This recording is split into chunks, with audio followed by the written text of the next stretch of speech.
Sveiki, liūtai.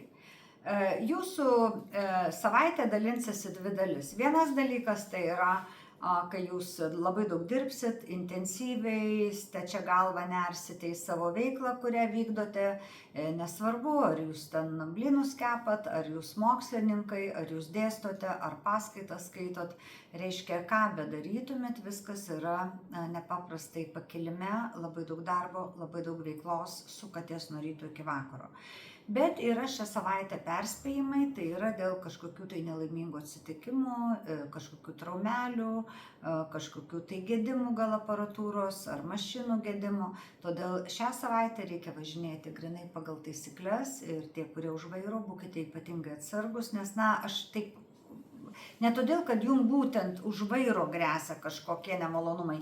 Bendrai su bet kokia technika jums gresia kažkokie tai tokie, nežinau, smulkios traumelės. Aišku, čia ne visiems, bet vis tiek jau, reiškia, polinkis bus liūtams ir šią savaitę būkite ypatingai atsargus, nerizikuokite.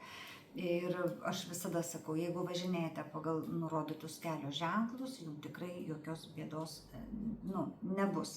Jūs išvengsite to ir net jeigu kažkas tokio įvyks, tai jūs tiesiog nenukentėsite. Todėl saugokitės, reiškia, nerizikuokite ir, žinai, pridėję pistoleto vamzdį, nežiūrėkite, ar ten yra kulka ar ne. Negalima šią savaitę. Kitom savaitėm galima, bet šią savaitę tikrai ne. Taigi, mėly liūtai, saugokitės savo šešėlio šią savaitę, saugokitės visko ir geriausias tas periodas, sėdi prie rašomo stalo, dirbi nuo ryto iki vakaro ir galvos sau nesuki.